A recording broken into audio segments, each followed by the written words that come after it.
प्रातः क्लास चल रहा था 30 अगस्त 1968। तीसरे पेज के आज में बात चल रही थी देह के सर्व संबंध छोड़ करके अपन को आत्मा समझ मुझ बाप को याद करो तो तुम्हारे जन्म जन्मांतर के पाप भस्म हो जाएंगे।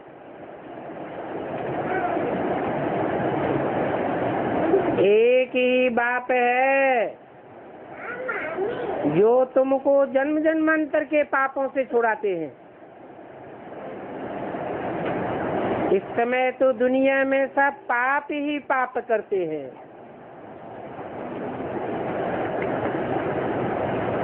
जहाँ देखो वहाँ हर एक के पास कर्म भोग ही कर्म भोग है।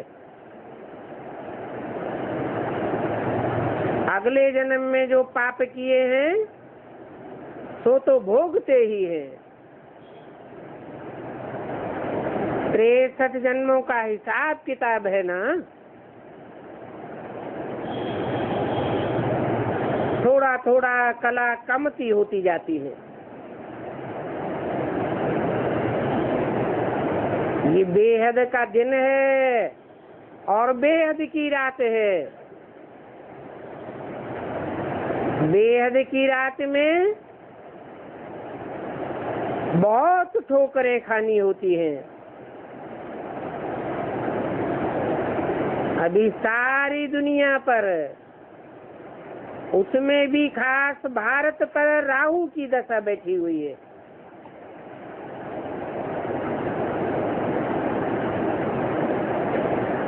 राहु का ग्रहण लगा हुआ है।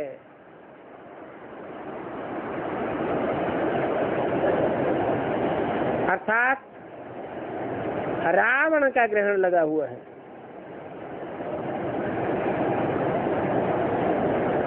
बाप है वृक्षपति।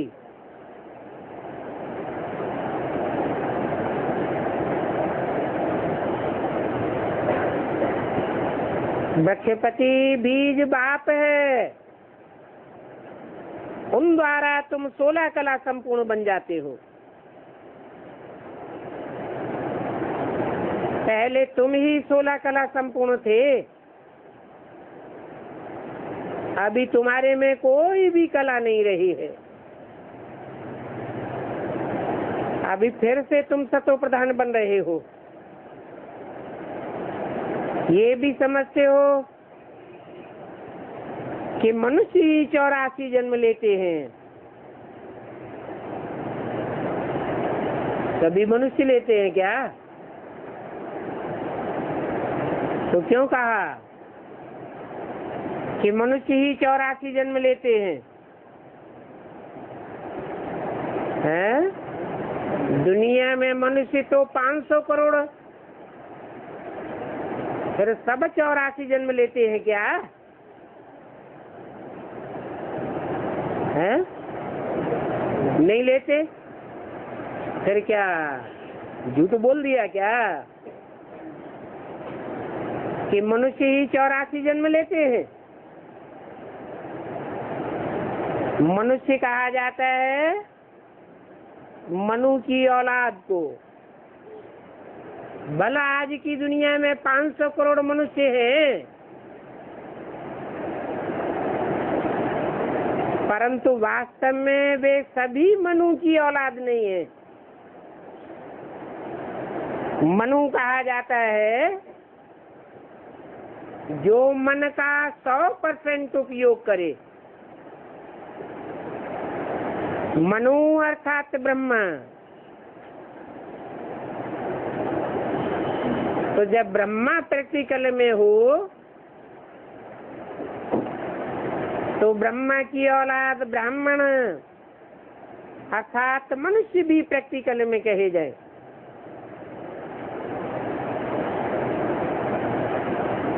तो ब्रह्मा से सन्मुख सुनने वाले मनुष्यों की संख्या कितनी होती है?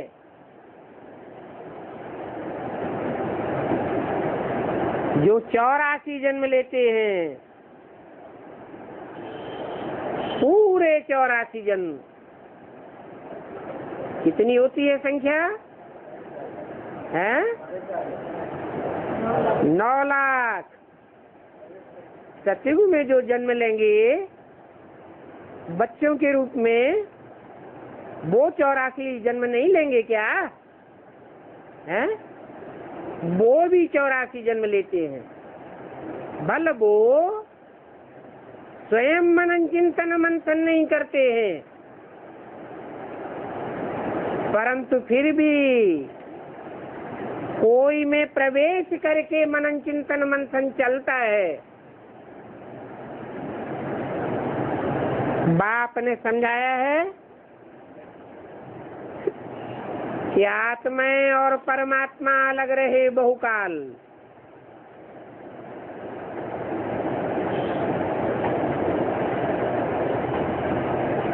तुम पहले पहले जुदा होते हो और जुदा हो करके पार्ट बजाने आए हो।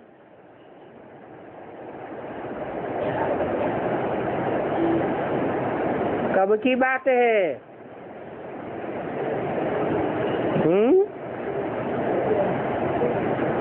तुम पहले पहले जुदा होते हो। कब जुदा होते हो?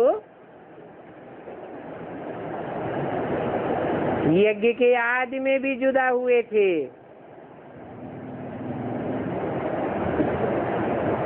जो आत्म की स्थिति में रहने वाली आत्माएं हैं, वो आदि में भी जुदा हुई थी।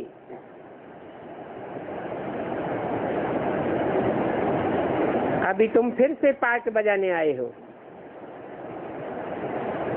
तो ये ज्ञान संगम युग का है कि आत्मा परमात्मा अलग रहे बहुकाल। फिर सुंदर मेला कर दिया जब सदगुरु मिला दलाल।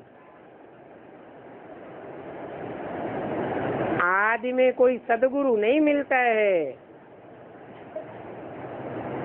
सदगुरु का पास अंत समय का है। तुम्हारा देखो ये कितना सुंदर मेला है। ये आत्मा और परमात्मा का मेला है। अभी तुम काले सांवरे से सुंदर बन जाते हो।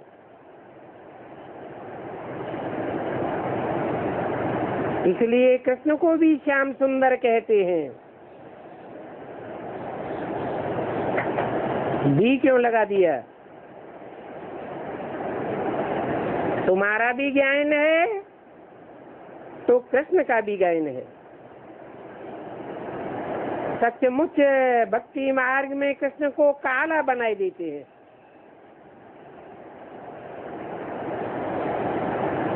काम इच्छा पर चढ़ा है तो वो निशानी दिखलाई दी है। कब चढ़ा है?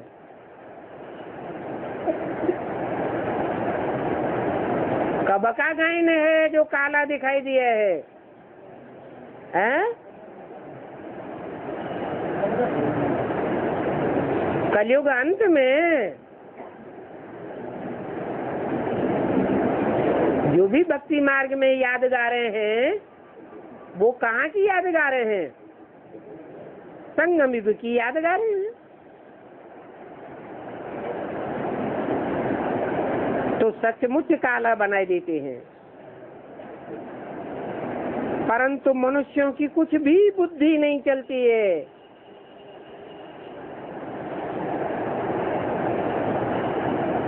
कृष्ण को सांवरा और राधा को गोरा दिखाई देते हैं। कहाँ की बात है?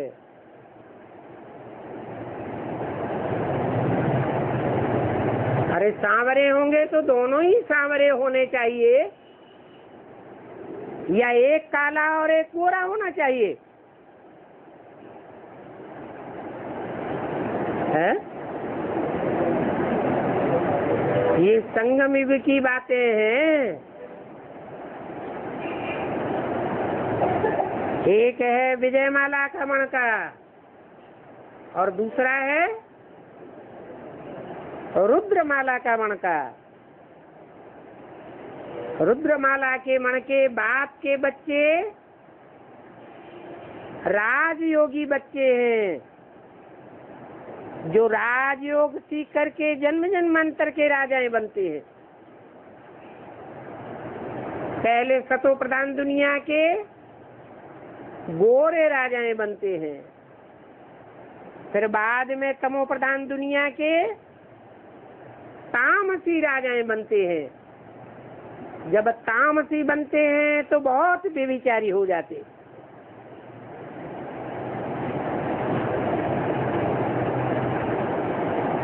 तो अभी तुम गोरा बनने का पुरुषार्थ करते हो,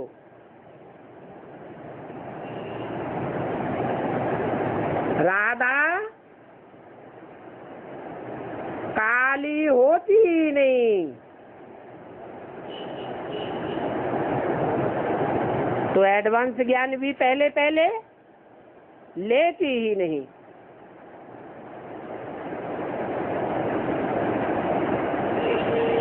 लास्ट में आएगी और फास्ट चली जाएगी। तुमको गोरा बनने का कितना पुरुषार्थ कराते हैं। सतो प्रधान बनने का पुरुषार्थ करेंगे तब ही बनेंगे, और इसमें तकलीफ की कोई बात नहीं है।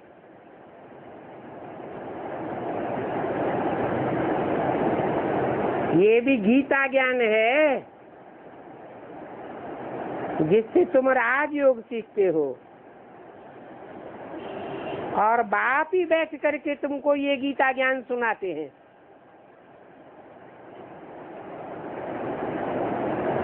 संगम पर ये ज्ञान सुनते हो, फिर ये ज्ञान प्रायः लोप हो जाता है।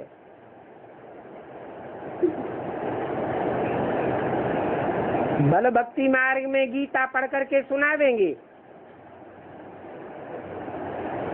परंतु वो तो मनुष्यों की लिखी हुई गीता है। यह ओरिजिनल गीता ज्ञान, ईश्वरीय ज्ञान तो सुनाए ही नहीं सकते। वो तो हुआ भक्ति मार्ग के लिए पुस्तक,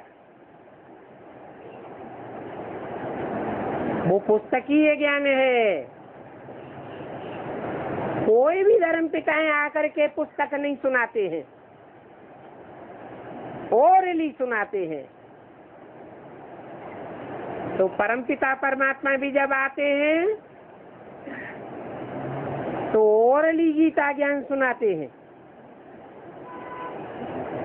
भक्ति मार्ग के लिए तो ढेर की ढेर सामग्री बन जाती है। कितने ढेर के ढेर शास्त्र हैं। एक महाभारत को ही देखो, कितना लंबा चौड़ा बनाई दिया है।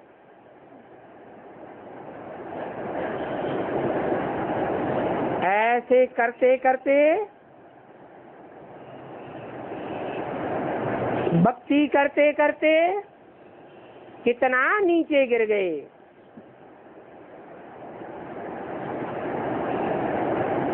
आत्मा काली बन जाती है। राम के मंदिर में भी जाते हैं, राम को भी काला कर दिया।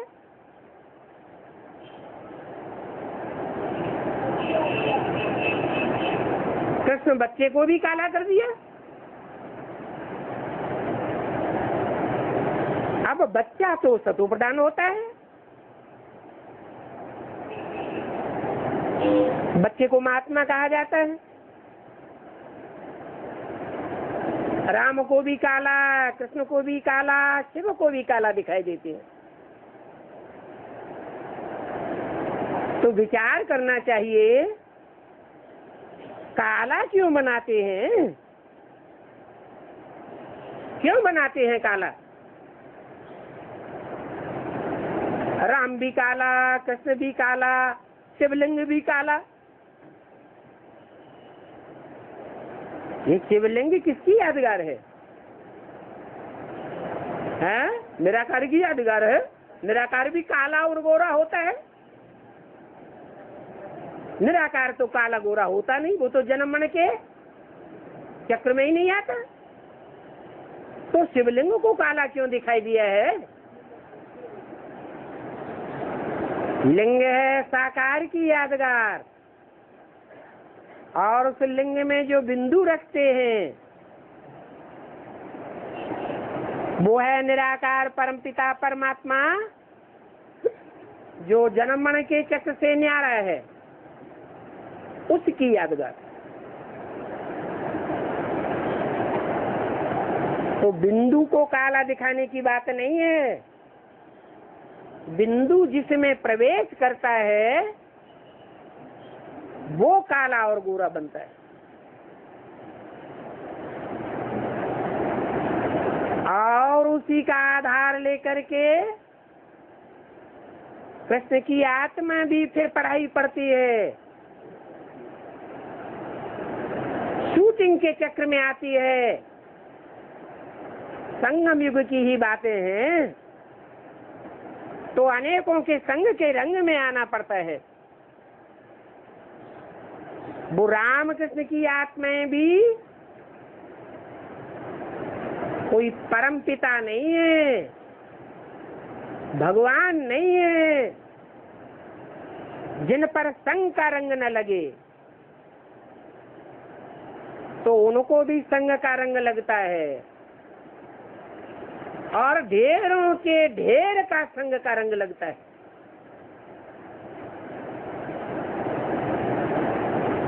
तो संगम युग में भले परमपिता परमात्मा इस सृष्टि पर आ जाते हैं, राम कृष्ण की आत्माओं को ही निमित्त बनाते हैं।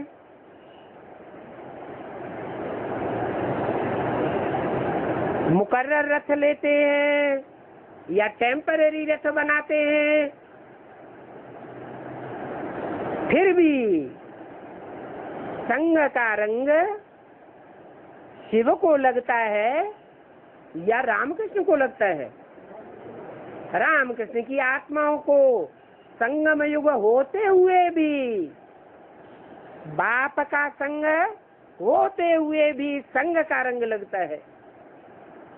तो शूटिंग पीरियड में लगातार कलाएं कम होती जाएंगी या चढ़ती जाएंगी? रिजल्ट क्या होगा?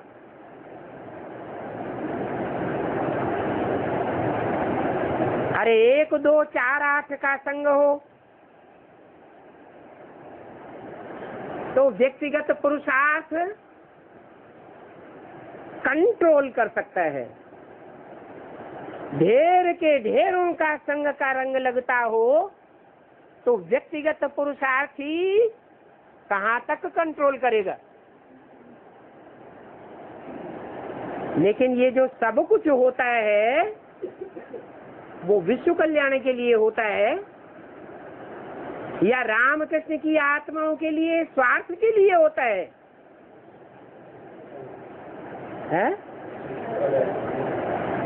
विश्व कल्याण के लिए होता है। इसलिए बल शूटिंग पीरियड में वो आत्माएं कितना भी तमो प्रधान बनती जावे, आखिरी परमपिता परमात्मा अपनी संपूर्ण पावर से अंत में उन बच्चों के द्वारा संसार में प्रत्यक्ष हो ही जाता है। बच्चे प्रयत्न करते हैं बाप को प्रत्यक्ष करने का। उन बच्चों में चाहे रामकृष्ण की आत्माएं हो, चाहे अष्टदेव हो, चाहे 108 हो, 16,108 हो, सब प्रयास करते हैं कि आए हुए निराकार बाप को हम संसार के सामने प्रत्यक्ष करें। परंतु बच्चों में इतनी पावर है कि सर्वथा गुप्त बाप को प्रत्यक्ष करें संसार के सामने।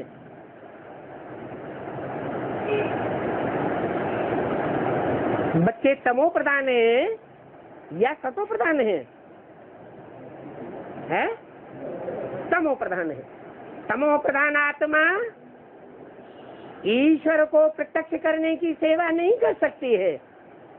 हाँ, ये बताया है कि हिम्मते बच्चे तो मदद बाप। तो बच्चे जो अपनी एड़ी चोटी की सारी ताकत लगाने के बावजूद भी 70-71 साल हो गए, अभी तक भी बाप को प्रत्यक्ष नहीं कर सके, और आगे भी समय पड़ा हुआ है पुरुषार्थ का। प्रत्यक्ष नहीं कर सकेंगे, परंतु जो बच्चे हिम्मत करेंगे, माया से युद्ध करने की भी हिम्मत करनी पड़ती है। उन बच्चों को बाप मदद देता है, बाप उन बच्चों को प्रत्यक्ष करता है और बच्चों को निमित्त बनाता है बाप की प्रत्यक्षता को साबित करने के लिए। तो कहा जाता है सन शोज फादर और फादर शोज सन। बाप नंबरवार बच्चों को संसार के सामने प्रत्यक्ष कर देता है और बच्चे बाप को प्रत्यक्ष करने के निमित्त बन जाते हैं। बाकी तो तमो प्रधान बच्चों में बाप को प्रत्यक्ष करने की ताकत नहीं है।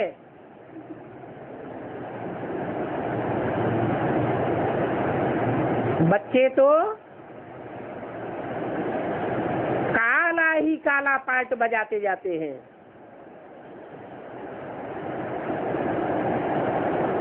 आखिरीन जो माया का पेपर होता है फाइनल, उस फाइनल पेपर में मुट्ठी भर बच्चे निकलते हैं जो मालाओं के रूप में पास कहे जाते हैं।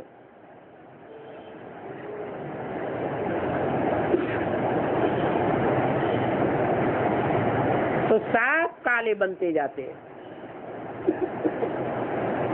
काली कलकत्ते वाली भी कही जाती है। ऐसे नहीं कि पुरुष ही काले बनते हैं।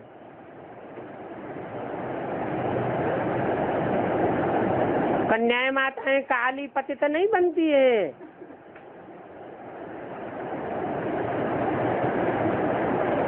कन्याएं माताएं भी काली और पतित बनती है। इसलिए महाकाली की ढेर भुजाएं दिखाई जाती है। फिर महागौरी भी है, लेकिन गौरी की तुलना, राधा की तुलना और कोई से भी नहीं की जा सकती। राधा महारानी कही जाती है, बाकी सब देवियां पट्ट रानी कही जाती हैं।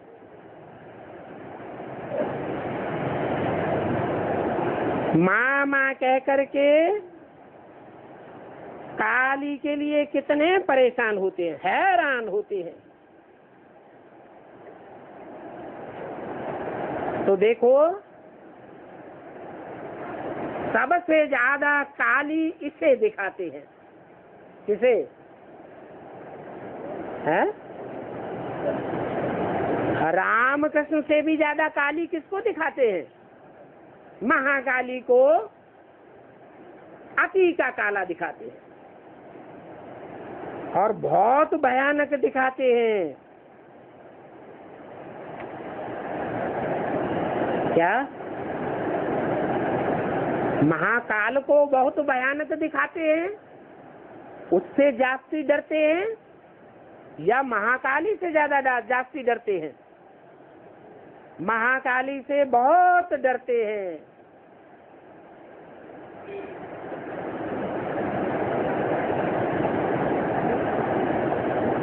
जिस संगठन को संभालती है उस संगठन का नाम भी क्या देते हैं?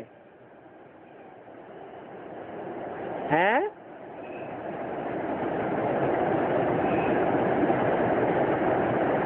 भयभीत होते हैं, तब नाम देते हैं AIBB, कौन आई? बीवी। मियाँ और बीवी कौन से धर्म में होते हैं? मुसलमान धर्म में होते हैं। वो महाकाल हो गया मियाँ और महाकाली हो गई बीवी।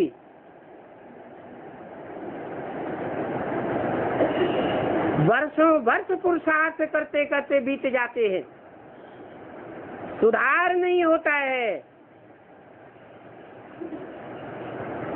और काली जब महाकाली का रूप धारण करती है तो फौरन पुरुषार्थ में खड़े हो जाते हैं।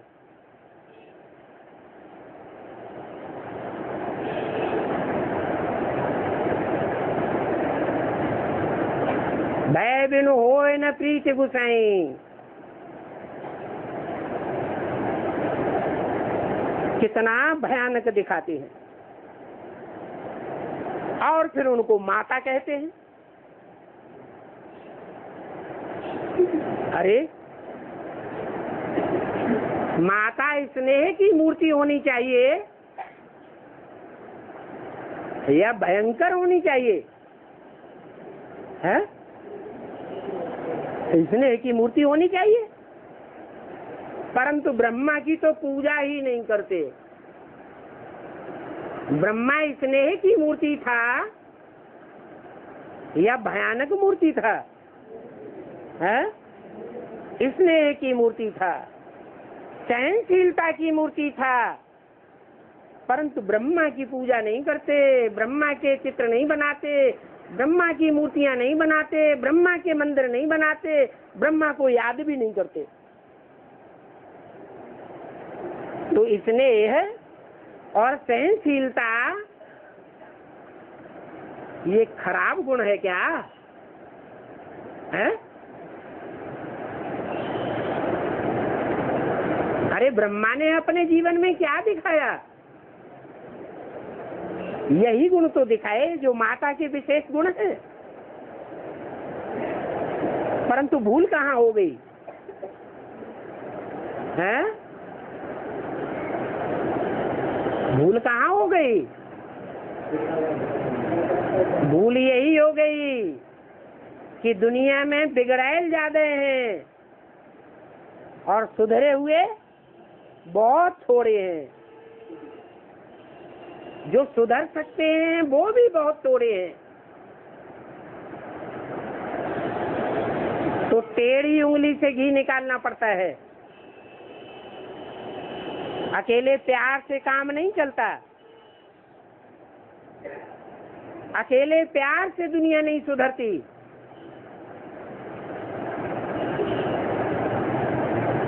स्थापना के साथ साथ विनाश भी चाहिए।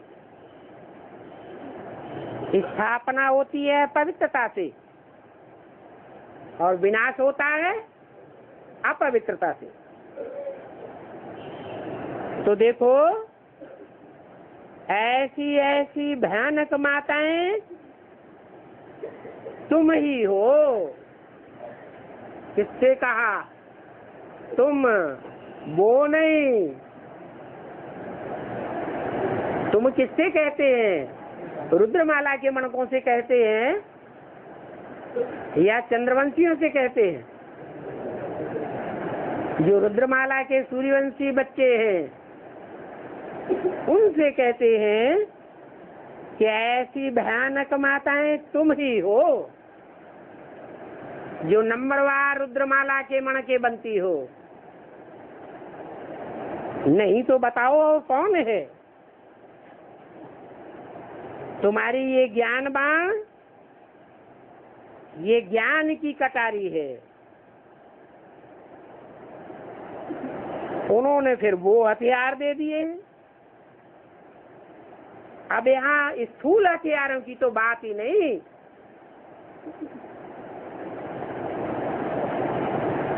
तलवार से क्या करते हैं?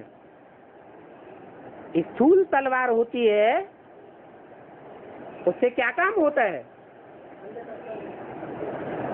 शीश काटा जाता है। तो वो सभी निशानियां दे दी हैं।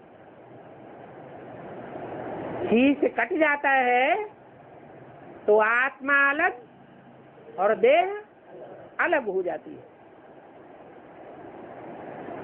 ये बेहद की बातें हैं, ये ज्ञान तलवार की बात है।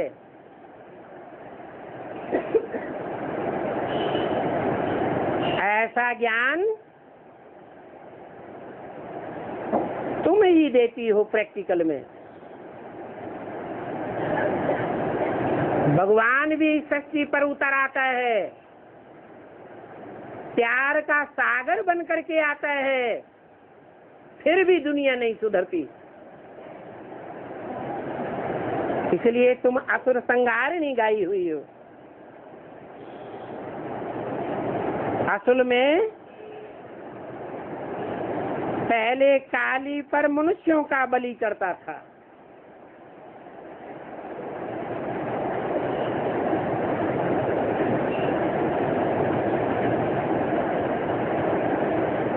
आजकल बकरे की बलि चढ़ाते हैं। क्या मतलब हुआ है?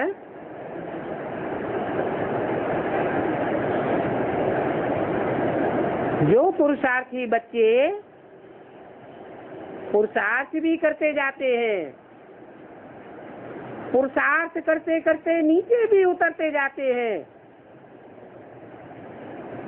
परंतु जब दूसरों को ज्ञान सुनाते हैं तो अहंकार में सुनाते हैं,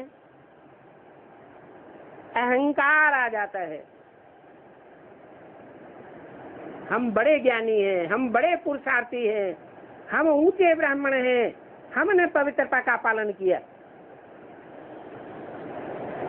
वास्तव में ऐसी बात नहीं है कि तमो प्रधान आत्मा पुरुषार्थ करती है, नहीं। बच्चों में जो श्रद्धा भावना होती है और श्रद्धा भावना के आधार पर जो हिम्मत करते हैं, उन हिम्मत करने वाले तमो प्रधान बच्चों को भी परमपिता परमात्मा से, बाप दादा से सहयोग मिलता है। खुद बाप दादा उन बच्चों में प्रवेश करके पुरुषार्थ कराते हैं। जैसे छोटे बच्चे होते हैं, उनको बाप उंगली पकड़ के चलाते हैं, ऐसे ही सारा पुरुषार्थ परमपिता परमात्मा बच्चों के द्वारा कराते हैं। तो ये मैं की बलि चढ़ाने वाली बात काली के ऊपर दिखाई जाती है। बकरे की बलि चढ़ाते हैं, बकरा मैं करता है ना, मैंने इतना किया, मैंने इतना किया, किया कुछ नहीं, अपने को भी चेंज नहीं कर पाया,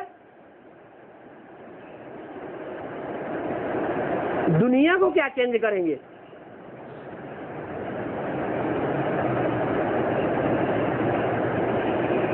कोई दम भरता हो, छाती ठोकता हो कि मैंने अपने को चेंज किया है,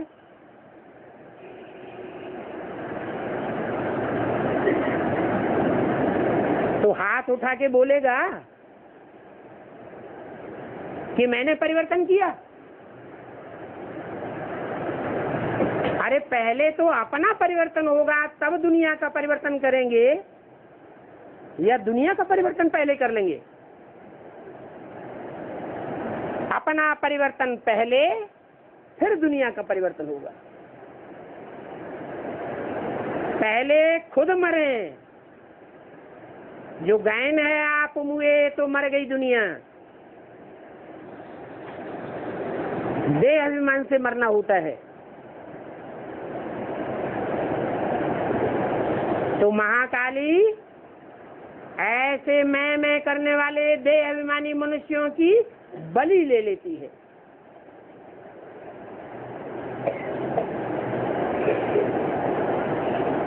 पहले मनुष्यों की बलि चढ़ाते थे, अभी गवर्नमेंट ने बंद कर दिया है।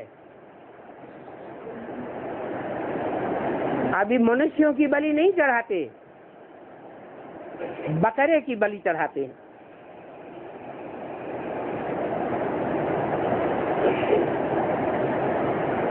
तो पहले जब मनुष्यों की बलि चढ़ाई जाती थी, उन्हों को कहते थे आदमखोर,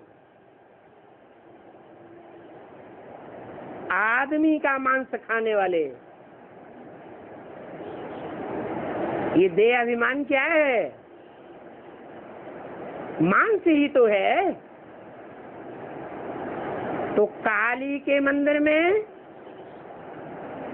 काहे का भोग लगाया जाता है? मांस मदिरा का भोग लगाया जाता है। वो है स्थूल मदिरा, ये है आंखों की काम कटारी, वो है स्थूल मांस, ये है देह अभिमान का मांस। आगे सिंध में देवी का मंदिर नहीं था।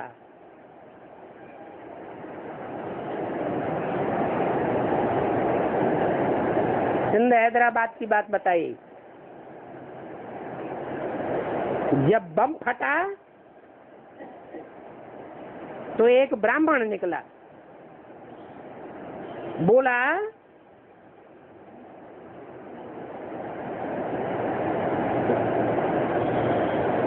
कि बोलो काली की जय। काली माँ ने कहा है कि हमारा मंदिर नहीं है सिंध में, हमारा मंदिर जल्दी बनाओ, नहीं तो और भी बम फट पड़ेंगे। बस सिंध में ढेर के ढेर पैसे इकट्ठे हो गए और मंदिर बन गए। अभी देखो कितने मंदिर बनाए दिए, कितनी ठगी लगी पड़ी है।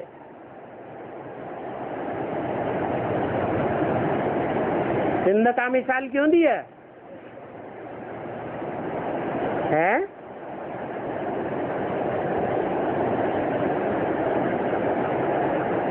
सिंध के रहने वाले राजा का नाम शास्त्रों में क्या दिया है? जरा सिंधी। जरा मने जरा जीर्ण पुराने सिंधी।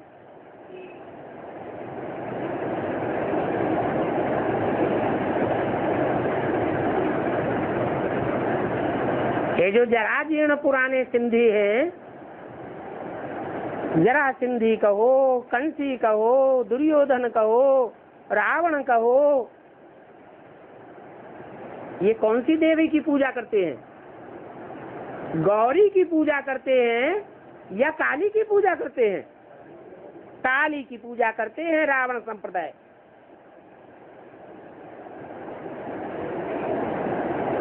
तो देखो कितने मंदिर बनाए दिए हैं। ये मंदिर काली के मंदिर बनाने की प्रथा, सिंगल देवी के मंदिर बनाने की प्रथा कौन से युग से शुरू होती है? द्वापर से? हैं? द्वापर से नहीं होती, कलयुग से शुरू होती है। रावण का पुतला कब से बनता है? द्वापर से नहीं बनता है। द्वापर में रावण की शुरुआत है या द्वापर युग में रावण का मध्य और अंत है? शुरुआत है। शुरुआत में हर चीज सतो प्रधान होती है। रावण भी, माया भी सतो प्रधान थी और प्रकृति भी, 5 तत्व भी इतने तमो प्रधान नहीं थे। सात्विक है। जब कलयुग शुरू होता है तब रावण भी तमो प्रधान बनता है। जब बहुत कोई तमो प्रधान बनता है, बहुत दुख देता है, तो उसके पुतले बनाए जाते हैं और पुतलों में आग लगाई जाती है। तो कौन से युग से रावण का पुतला बनता है आग लगाने के लिए? कलयुग में शुरू होता है। कलयुग में देवी के मंदिर भी बनना शुरू होते हैं। तो देखो, बाप तुम इन सभी बातों की समझानी देते हैं, किसी की ग्लानि नहीं करते हैं, समझानी देते हैं। बाप ड्रामा का राज समझाते हैं कि ये सृष्टि का चक्र देखो कैसा बना हुआ है, कैसा बना हुआ है कि माया रावण भी जब तमो प्रधान बनता है तो अति तमो प्रधान बनने के बाद माया भी तमो प्रधान तामसी प्रकृति से हाथ मिलाती है और देवियों के पुतले खड़े कर दिए जाते हैं।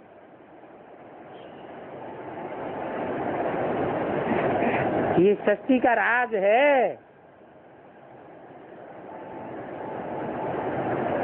तुमने जो कुछ भी देखा है बेसिक में, वो अभी फिर होगा। क्या देखा है? देवियों की पूजा करते हैं, सिंगल देवताओं के मंदिर बनाते हैं, गणेश की पूजा करते हैं, हनुमान की पूजा करते हैं, पूजा रचा उनकी कितनी महिमा करते हैं, मान मर्तबा देते हैं, सोने के मंदिर बनाते हैं। फिर बाद में बेसिक में क्या किया है? जिन्होंने बड़े बड़े महल माड़ियां अटारियां बना बना करके दिए, जब एडवांस में आ गए तो क्या किया उन देवियों के लिए है? उनका मान मर्तबा रखा या डुबो दिया? संसार के सामने डुबो दिया। तो जो कुछ भी हुआ है और जो कुछ भी तुमने देखा है वो फिर भी एडवांस में होगा। फिर भी तुम सिंगल देवियों की पूजा करेंगे,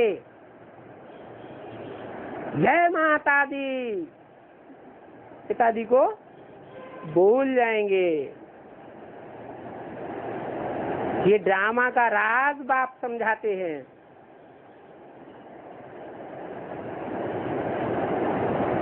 जो चीज नहीं है वो भी बनती है। सतयुग में तो इन लक्ष्मी नारायण का ही राज्य था। वो प्रवृत्ति मार्ग वाले थे या निवृत्ति मार्ग वाले थे? हैं? प्रवृत्ति मार्ग वाले थे। तो प्रवृत्ति मार्ग की जो पूजा है वो तो भगवान की स्थापन की हुई पूजा है। भगवान ने उनको मान्यता दी है, विश्व का मालिक बनाया है। भगवान ने जिनको विश्व का मालिक बनाया, आज दुनिया में भी उनकी कोई ग्लानि नहीं है, शास्त्रों में भी कोई ग्लानि नहीं है। अभी तुम समझ गए हो कि सतयुग में हमारा राज्य था। क्या किसका राज्य था? हमारा राज्य था, संपन्न राज्य था, 16 कला संपूर्ण राज्य था। और त्रेता में है राम का राज्य था। फेलियर्स का राज्य था या पास होने वालों का राज्य था? है जो माया से युद्ध करने में हार गए, उनका राज्य त्रेता में होता है। जो सतयुग त्रेता में होता है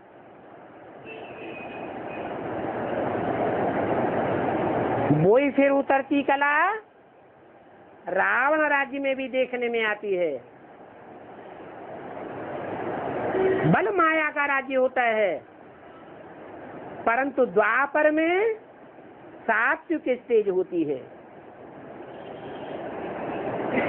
और वही रावण फिर कलयुग में तामसी बन जाता है। जब तामसी बनता है तो रावण भी देवियों की पूजा करता है। एक तरफ शिव की भी पूजा करेगा, दूसरी तरफ देवियों की भी पूजा करेगा। तो देखो चक्र कैसा बना हुआ है। सतयुग में वो हमारा राज्य था, अभी फिर बाप हमको वो ही राज्य देते हैं। कौन सा राज्य? प्रवृत्ति मार्ग का राज्य। आदि ब्राह्मणों की दुनिया में जो राज्य चल रहा है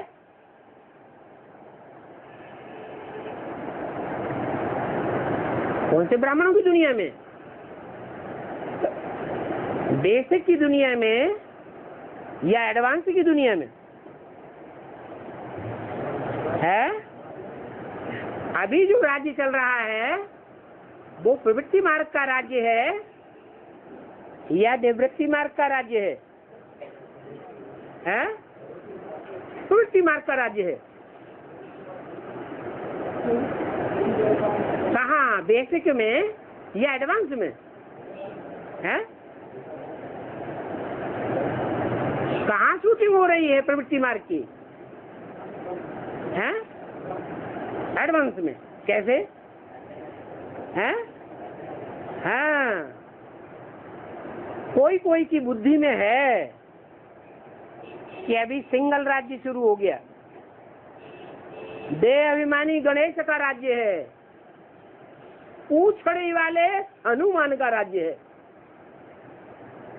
ये सिंगल देवताओं का राज्य है। क्योंकि जगदम्बा माँ तो घूंघट में है, देखने में नहीं आती, रघु चक्कर हो गई। तो जब देखने में नहीं आती तो प्रवृत्ति मार्ग का राज्य हुआ या निवृत्ति मार्ग का हुआ? क्या कहेंगे? है? दूसरों की?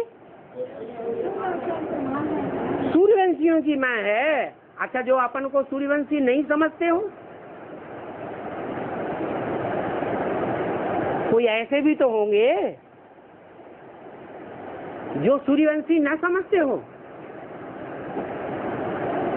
क्या एडवांस वाले कन्वर्ट नहीं हुए हैं? और पार्टियों में कन्वर्ट नहीं हुए? हुए या नहीं हुए? कन्वर्ट हुए। कोई चंद्रवंशियों में कन्वर्ट हो गए, कोई इस्लामियों में कन्वर्ट हो गए, कोई बौद्धियों में कन्वर्ट हो रहे हैं, कोई क्रिश्चियंस में कन्वर्ट हुए। ढेर की ढेर पार्टियां निकली या नहीं निकली? तो कन्वर्सन तो हुआ। तो जिनका कन्वर्सन हुआ वो अर्धनारीश्वर का स्वरूप उनकी बुद्धि में बैठा होगा क्या? नहीं बैठा होगा। तो उनके लिए रावण राज्य है या राम राज्य है? उनके लिए तो रावण राज्य हो गया। रावण राज्य में फिर हनुमान की पूजा करो,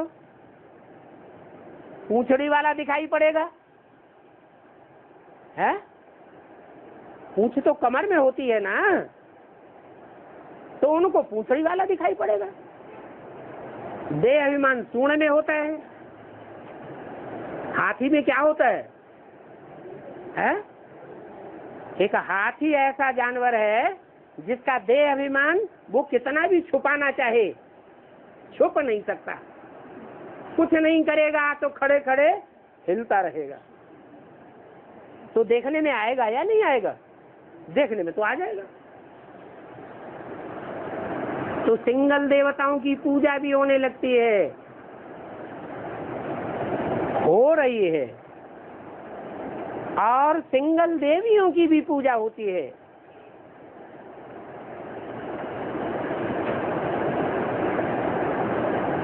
जिनके अति तामसी रूप की यादगार महाकाली का रूप है।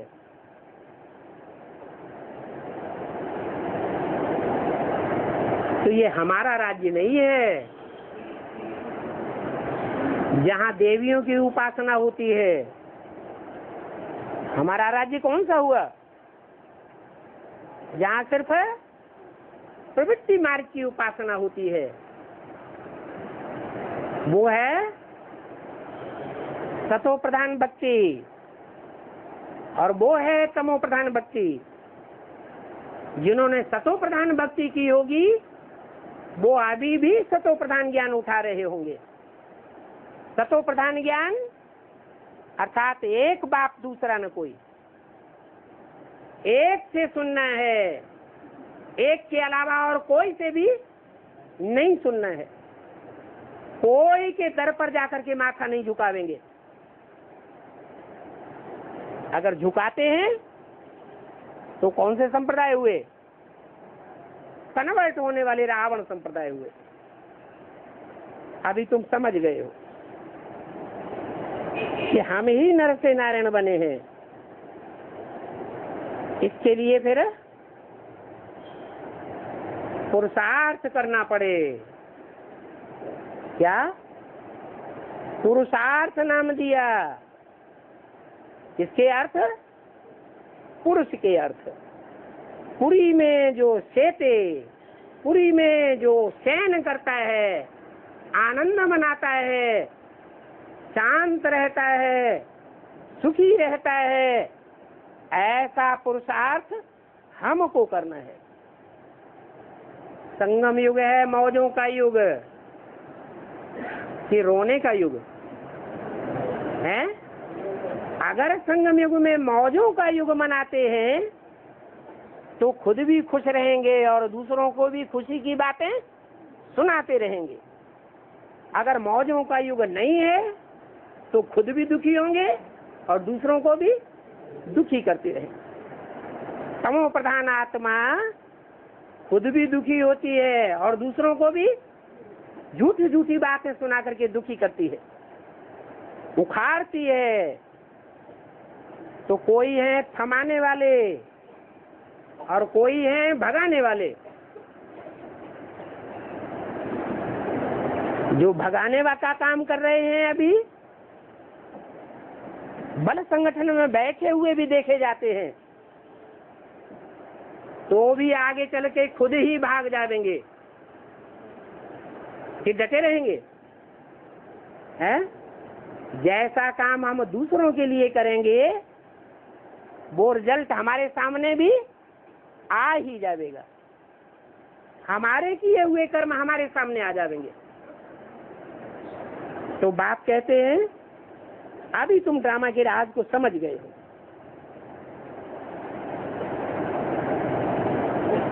इसके लिए पुरुषार्थ करना पड़े। भक्ति मार्ग में तुम कथाएं बहुत सुनते आए हो।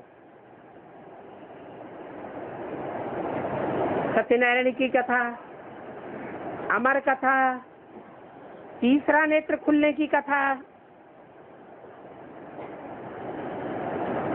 तो अभी क्या कहें? अभी तीसरा नेत्र खुल गया या बंद है? अरे तीसरा नेत्र खुल जाने में फायदा है या बंद रहने में फायदा है? खुल जाने में फायदा है। फिर जो अपना अपना घर बनाए बैठे हैं, वसुधैव कुटुंबकम तो नहीं बनाए बैठे हैं। वो जो अपना अपना घर जमाए बैठे हैं वो जमा रहेगा कि विनाश हो जाएगा? है? अगर तीसरा नेत्र खुल गया तो क्या हो जाएगा? है? हर हर बम बम हो जाएगा। कभी इस महानगर में बम फटाका, कभी उस नगर में बम फटाका, सारी दुनिया में बम फटते रहेंगे और रिजल्ट में प्रकृति का प्रकोप, धरती कंप होता रहेगा। धरती कंप होंगे तो ढेर के ढेर मकान, ढेर की ढेर बहुमंजिला इमारतें टूटती रहेंगी। तो घर गृहस्थ बिगड़ेंगे, उजड़ेंगे, या देवताओं की दुनिया बन जाएगी। क्या होगा? है? उजड़ जाएगा। जो दुनिया हम बनाए बैठे हैं वो दुनिया उजड़ जाएगी। और कौन सी दुनिया प्रत्यक्ष होगी संसार में? संसार में वो दुनिया प्रत्यक्ष होगी जिसका गायन है वसुधैव कुटुंबकम। सारी वसुधा ही हमारा कुटुंब है। उस वसुधा का एक ही नियंता है, एक ही संचालन करता होगा, एक ही राज्य होगा, एक ही धर्म होगा, एक ही मत होगा। अलग अलग घर गृहस्थ में अलग अलग मतें चलाने वाले नहीं होंगे और फिर उनकी मतों पर हमको चलना भी नहीं पड़ेगा। तो बोला ये तीसरे नेत्र की कथा, ये जो अमर कथा तुमने सुनी है वो अमर तो अभी कोई बना नहीं है। कोई बना है? हैं? अच्छा, हद में कोई अमर बना है? हैं? कोई कहेगा कि हम हद में अमर बन गए? हद में भी कोई अमर नहीं बना। अच्छा, बेहद में अमर बना है? कभी भी अनिश्चय बुद्धि ना होता हो, ऐसा कोई बना है? हैं? एक बना है तो छाती ठोक के मैदान में कहे कि हम अमर बने, कहलवाओ। हैं? तो एक, हाँ, तो बोला फिर अमर कोई बना है? ज्ञान का तीसरा नेत्र कोई को मिला है? पूछा मुरली में, मिला है? अमर कोई बना है? अरे कोई जवाब नहीं देता। इसका मतलब कोई भी बना नहीं है। ये बात बाप बैठ समझाते हैं। हाँ, तुम्हारे बहुत दोगबाजी है। हाँ? तुम्हारा सूर्य जो है वो बहुत दोगबाजी है। दोगबाजी? दोगबाजी है, सूर्य है। हाँ, ये आंखें जो हैं बहुत धोखेबाज हैं। इसलिए मैं तुमको तीसरा नेत्र धारण कराता हूँ। हाँ, तो धारण हो गया,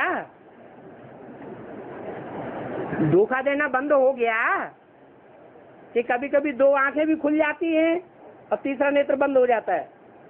जब तीसरा नेत्र खुला हुआ होगा तो ये दो आंखें काम करेंगी, पावरफुल नेत्र काम करेगा या धोखा देने वाली आंखें काम करेंगी? है? या तो तीसरा नेत्र काम करेगा या तो धोखा देने वाली आत्माएं नेत्र काम करेंगे। ऐसे नहीं कि एक ही टाइम पर दोनों प्रकार के नेत्र अपना काम करते रहें। तीसरा नेत्र होगा तो पतित दुनिया या तो भस्म दिखाई देगी और पावन दुनिया तीसरे नेत्र से दिखाई देगी। धोखा देने वाली दुनिया इन आंखों से दिखाई नहीं देगी। कोई हमको धोखा नहीं दे सकता। ऐसी स्टेज बन जाएगी। तो देखो, बाप कहते हैं अभी इन आंखों से मत देखो, पट्टी बांध लो, इन आंखों से मत देखो। तो क्या पट्टी बांध लें? है?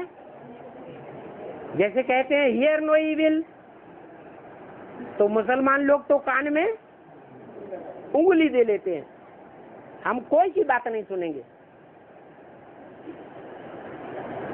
भगवान तो निराकार है, हम कोई भी शाकाहारी मनुष्य की बात नहीं सुनेंगे। तो हियर नो इविल के साथ अब दूसरी बात भी बताइए, सी नो इविल।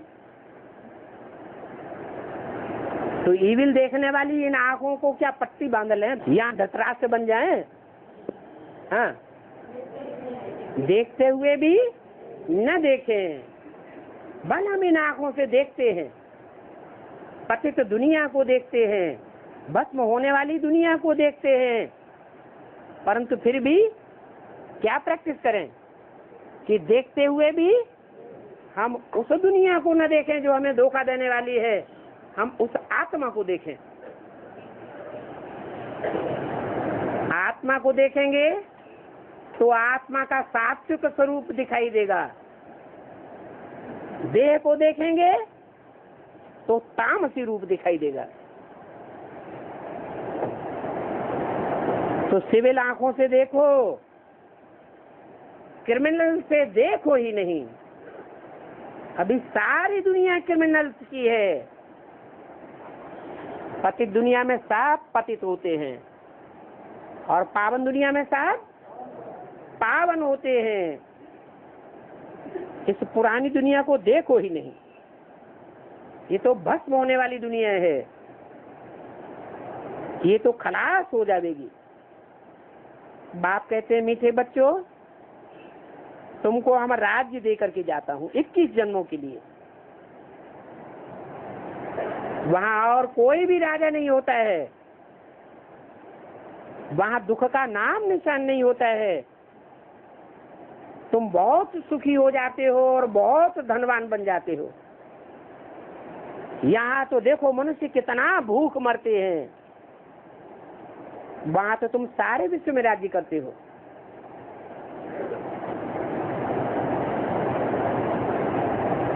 और तुमको तो कितनी थोड़ी जमीन चाहिए, छोटा बगीचा, फिर वृद्धि होते होते कलयुगांत तक देखो कितना बड़ा झाड़ हो जाता है और विकारों की प्रवेशता हो जाती है। विकारों की प्रवेशता के कारण वो फूलों का बगीचा कांटों का जंगल बन जाता है। तो बाप भी कहते हैं काम महाशत्रु है। क्या करना है? काम महाशत्रु है, तो इसके उल्टा कौन सा स्लोगन है? ये भी एक स्लोगन है, काम महाशत्रु है। तो इसका उल्टा भी तो कोई स्लोगन होगा, है? इच्छा मात्रम अविद्या। कामना माने इच्छा। कोई भी कामना इस दुनिया की हमें नहीं करनी है। इस देह से कनेक्टेड कोई भी कामना नहीं करनी है। पुरुषार्थ करने के लिए क्या चाहिए? है? हाँ, देह तो है, देह छूट जाएगी तो पुरुषार्थ ही नहीं होगा। देह तो है, लेकिन देह को क्या चाहिए पुरुषार्थ करने के लिए? 2 रोटी चाहिए, क्या? मुट्ठी भर अन्न चाहिए। उसके लिए बाप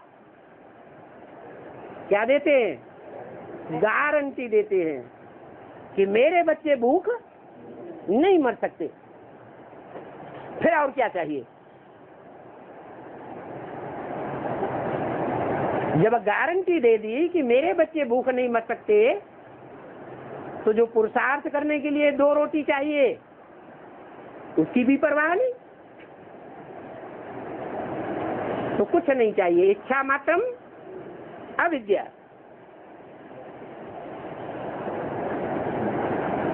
इस इच्छा करने से, इस कामना करने से तुम महान दुखी बन जाते हो, आज मध्यंत दुख पाते हो। ज्ञान को और भक्ति को अभी तुमने समझा है। भक्ति को नरक कहा जाता है और ज्ञान को क्या कहा जाता है? स्वर्ग। कैसे? है? अरे ज्ञान का सागर मिला है कि नहीं मिला है? हैं? मिला है। जब ज्ञान का सागर मिल गया तो स्वर्ग मिल गया कि नहीं मिल गया? अरे स्वर्ग भी मिल गया है? कितनी देर के लिए? हैं? जब सेंस में रहता है, जब स्वयं स्थिति में, अब नहीं रहता है तब तो घड़ी घड़ी परिस्थिति और घड़ी घड़ी परिस्थिति।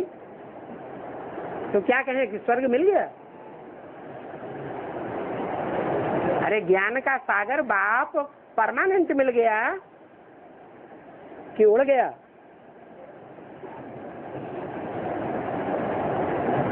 अरे मिल गया कि नहीं मिल गया? मिल गया। तो फिर स्वर्ग में होने चाहिए। बाप मिला तो स्वर्ग में होने चाहिए या नरक में होने चाहिए? करोड़पति का बच्चा हो, अरबपति का, अरबपति के घर में जन्म ले तो सुखी होना चाहिए या दुखी होना चाहिए? सुखी होना चाहिए। उसको तो कोई दुख नहीं होना चाहिए धन का। फिर अगर दुखी है तो क्या साबित होता है कि करोड़पति का बच्चा नहीं है, या तो कनेक्शन नहीं है। तो अभी भी ऐसे ही स्थिति है। अगर हम ज्ञान सागर बाप के बच्चे बने हैं तो ज्ञान के फोर्स से हमको सुखी ही सुख होना चाहिए। कैसी भी परिस्थिति आ जाए हमारी आत्मा दुख फील नहीं करनी चाहिए। ये बातें अच्छी रीति समझनी है। अभी विनाश सामने खड़ा हुआ है, इसलिए जल्दी जल्दी पुरुषार्थ करना है। बाप की याद से ही पाप कटेंगे। कल पहले जिन्होंने पुरुषार्थ किया है वही करके दिखा देंगे।